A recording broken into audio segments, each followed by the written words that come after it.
I came up as an environmental lobbyist in the 70s and 80s, where every major federal environmental law passed by large bipartisan margins. That's no longer even remotely possible and hasn't been for a quarter century. If someone came forward and said, we need an agency that's going to be in charge of regulating industry so we have clean air and clean water, we could call it maybe the Environmental Protection Agency or something like that. If someone proposed that today, it wouldn't pass. We couldn't pass the Clean Air Act today. We couldn't pass the Endangered Species Act today. It's become so partisan and so tribal that it is considered anathema to have anything that might support this government role that would try and move us in the direction of cleaner and healthier economies. I'm so excited to introduce my guest for this edition of Code Green, but I mean it. Maybe you can tell after all these years of covering the green beat, all shades of green, and it's all connected. I know so many people, and that's why I can't stop doing this, because having been in the trenches so long, there are people who you should all know about. I feel blessed to have learned from these people. Well, Ken Cook is one of those pioneers. I'll call him the O of environmental health. And you've been around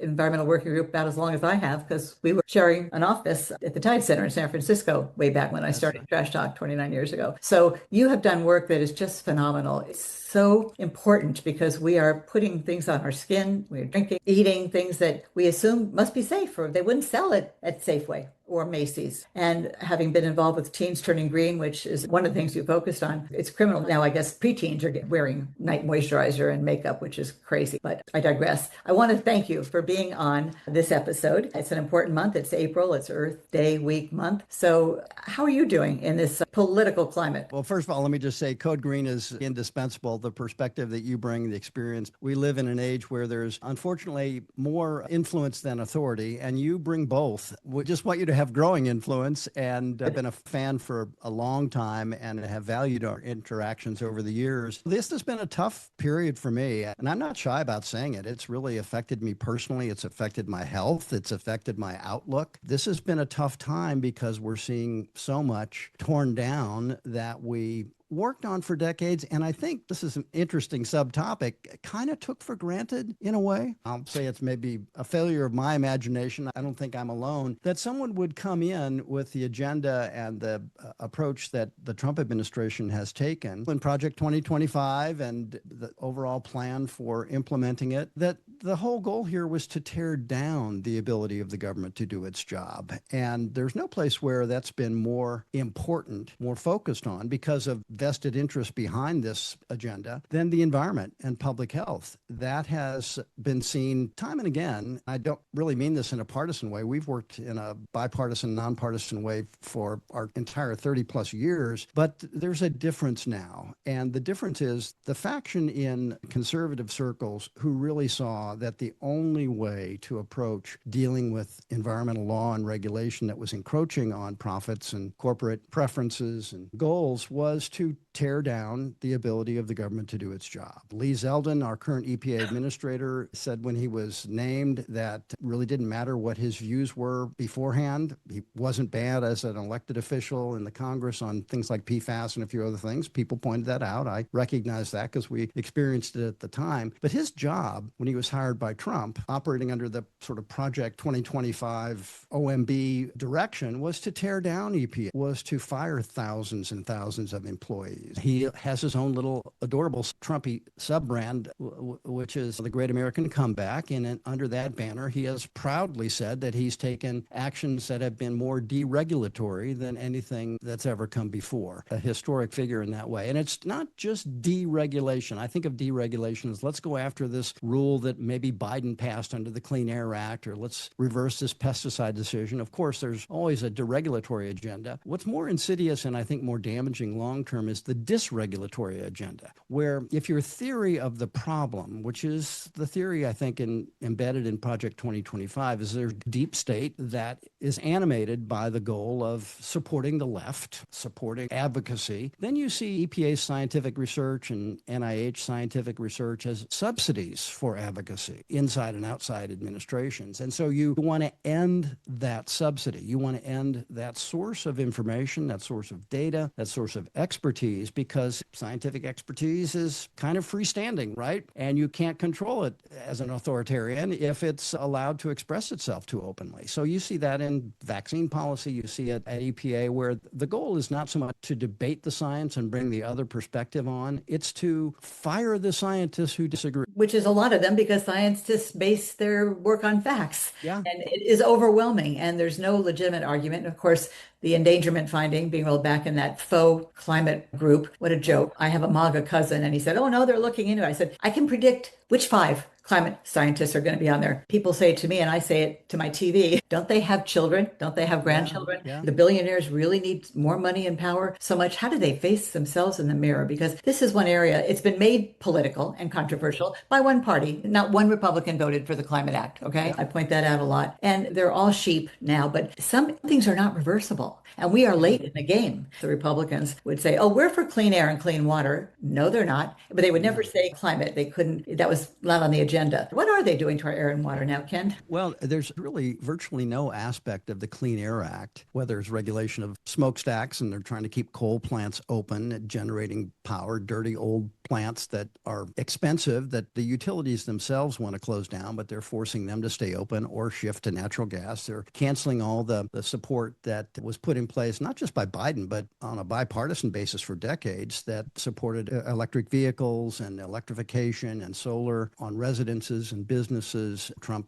notoriously hates windmills. He calls them wind power. And the interesting thing to observe is that even though many of the investments under Biden went to red states for battery plants and electric cars and all the rest, and Republicans who voted against those measures then would go to the ribbon cuttings when they opened in their red districts and states, even that incentive did not withstand Trump's directive that we have to end all green energy. And so it's the ends that they won't talk about and the means that they're refusing to support, even when it's in their self-interest to support it, because the cheapest power around now. It wasn't always the case, Betsy. We've been at this for a while. I know when I used to talk about the promise of solar power, I was kind of making it up in the 90s, right? Because it wasn't there yet. But it happened, and you could see that it could happen, and it could have happened if Carter had stayed in power another 4 years. We wouldn't have Reagan taking the panels off. I asked Bill Riley about it because he was EPA administrator at the time. He didn't exactly agree with me, but I'll try the thesis on you because you have the same kind of depth of knowledge of environmental politics. I really feel that the 1990 Clean Air Act, when Bush sat down and signed a law that was basically copying what had been done by a Republican in Massachusetts named Mitt Romney, taking a Republican notion of trying to clean up the air by giving credits and emissions trading and so forth. But I think when industry saw a Republican president signing a major environmental law that was going to cost some industries quite a bit of money over time, that's when the Koch brothers and everyone else said, no, we're not going to do this again. We're going to make it toxic, literally, for Republican candidates to be supporting the environment. I came up as an environmental lobbyist in the 70s and 80s, where every major federal environmental law passed by large bipartisan margins. That's no longer even remotely possible and hasn't been for a quarter century. If someone came forward and said, we need an agency that's going to be in charge of regulating industry so we have clean air and clean water, we could call it maybe the Environmental Protection Agency or something like that. If someone proposed that today, it wouldn't pass. We couldn't pass the Clean Air Act today. We couldn't pass the Endangered Species Act today. It's become so partisan and so tribal that it is considered anathema to have anything that might support this government role that would try and move us in the direction of cleaner and healthier economies. Well, I call it the Environmental Plundering Agency or Environmental Pollution Agency, and that's not an exaggeration. It's not funny. It's crazy. I kind of got this image recently of, I guess there's extraterrestrials actually out there. I wish maybe they'd hurry up and come and knock some sense into some humans. But it's almost like Martians invaded the White House and Congress, all these Republicans. And they said, how can we kill off as many people as possible? How can we make as many Americans sick sick as possible. And it's funny, but not funny, because everything they're doing, and they do it openly. They're not even pretending to care. And their line about, oh, we're for clean air and clean water. No, they're not. So what that comes down to, I think, is we have an eco-literacy problem in America. Yeah. When people say, what do you mean? I said, well, let me just cut to the chase. If we didn't, half of America would not vote for a science denier. I call it deniasaur. Who is teaching Americans about this? Now there's social media and all that, but our environment, I call it our environment because I often say this, the air out there becomes the IN environment. It's young people especially, it's just not okay to give them a trashed environment. I mean, when I was breastfeeding my daughter, I'm glad I didn't know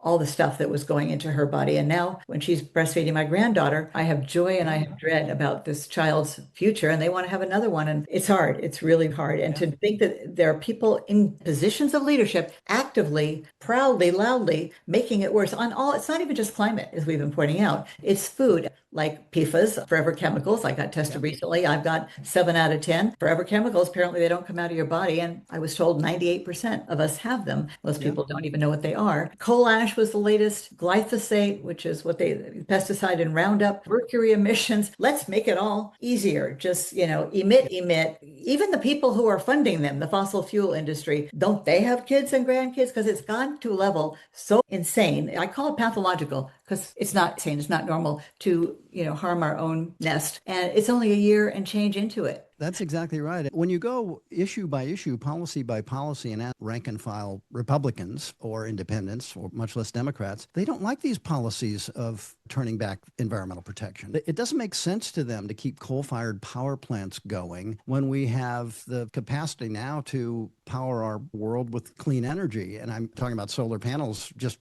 for starters. That people don't like the idea that we have contaminants in food. We have polling going back decades that shows that. People are sort of waiting for the political class to step up and say, you know what, we're going to act not on the interests of the people who are making political contributions or exerting muscle at election time. We're going to listen to actual regular voters and regular people, regardless of their party. And I think for Republicans now, they have had this happen several times. There was a huge reaction when Gingrich came in, took over in the 90s, took over the Congress, and the top of the agenda was all environmental rollbacks. It was so unpopular that Clinton, who was backpedaling at that point, realized the environment was something to stand up for, and it prevailed. It reelected him and got him a Democratic majority back again. Republicans have overstepped, and I think that's happening now too. There's the Maha catchphrase out there that has been appropriated by Make America Healthy Again. Make America Healthy Again. It's kind of an offshoot of, thanks to Bobby Kennedy, of MAGA Republicanism. I don't think that will endure either in the public sentiment, because I think at some point people recognize, look, if you're elected with all these promises to get toxic chemicals out of our food and out of our air and out of our water, and then you do the opposite, somebody's been scammed. Someone's been grifted. And I think that that's going to come home to roost. I'm not saying it's the top issue in October or in November, this coming November in the midterms. They should.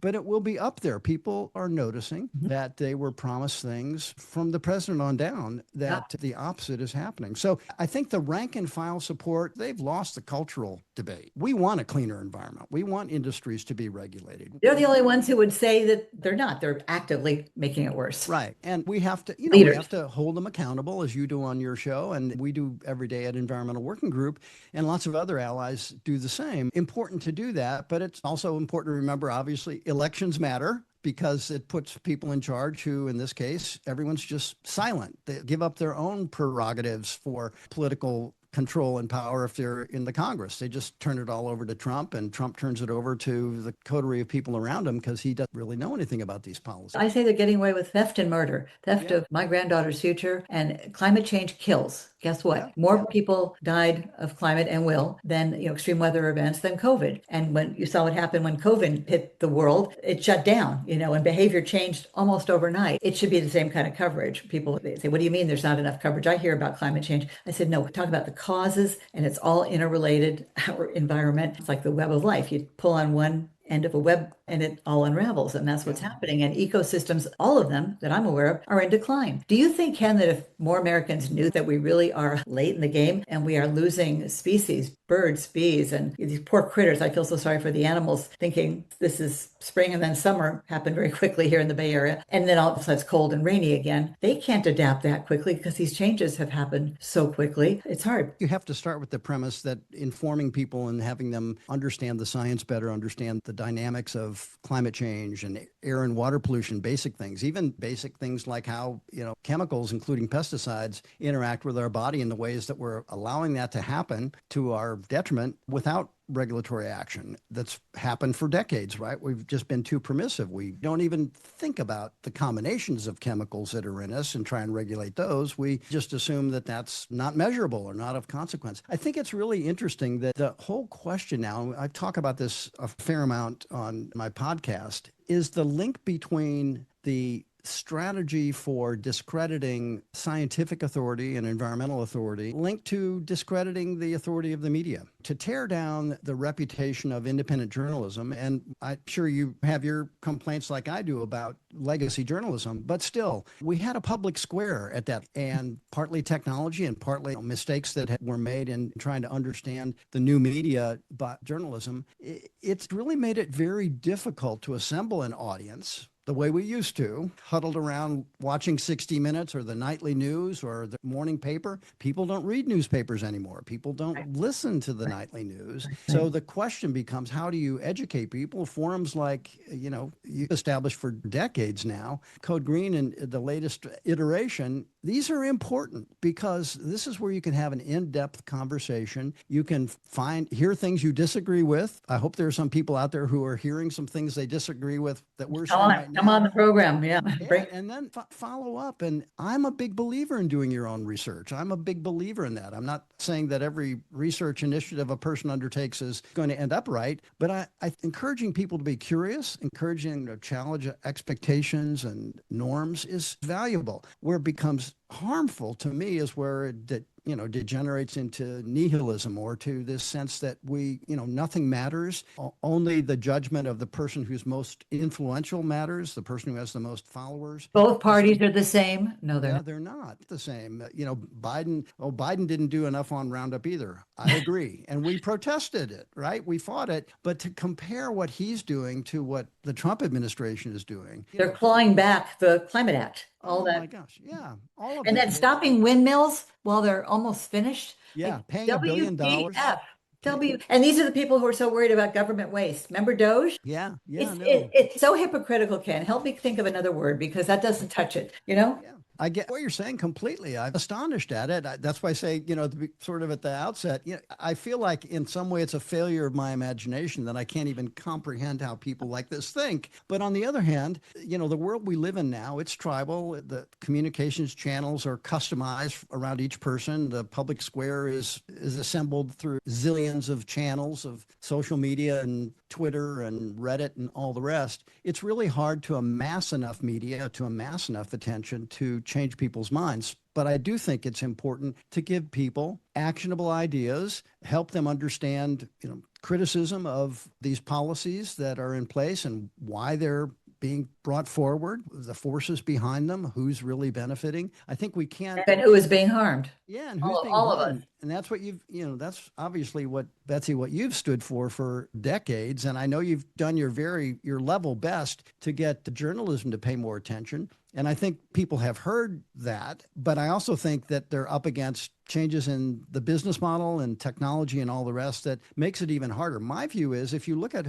some of the influencers who've been most successful, they are talking about the personal environment. They're talking about self-care. They're talking about healthy eating and healthy food. Some of them, yeah. Right? Some of them are doing it in a way that seems to me, at least by my rights, are legitimate and evidence-based. And I think what that tells us is that there is an abiding interest out there in these issues. Unfortunately, it hasn't translated to the political class yet, because on the Republican side, and I'm not saying Democrats are exactly where they were in the 90s. We've suffered some setbacks there too, with Democrats thinking we need to move more in the direction of satisfying business interests and concerns. And I get the impulse, but I also see what gets sacrificed there is a hard line sometimes against these attacks on environmental law and regulation and public health. And that's what's so disturbing, is that no one has grabbed that mantle. Just the idea that the Trump administration stands for eating real, as this is what? Have you seen pictures of his campaign plane? This is not what they stand for. They stand for pandering to people who want real food, but they don't stand for actually changing the system to provide it in meaningful ways. And then there's the East Wing, talk about waste and god awful taste. It's so wrong, and we're getting worn down. And that's what I hate, Ken, is that we good guys are suffering. We know too much. We're trying to be good do-gooders,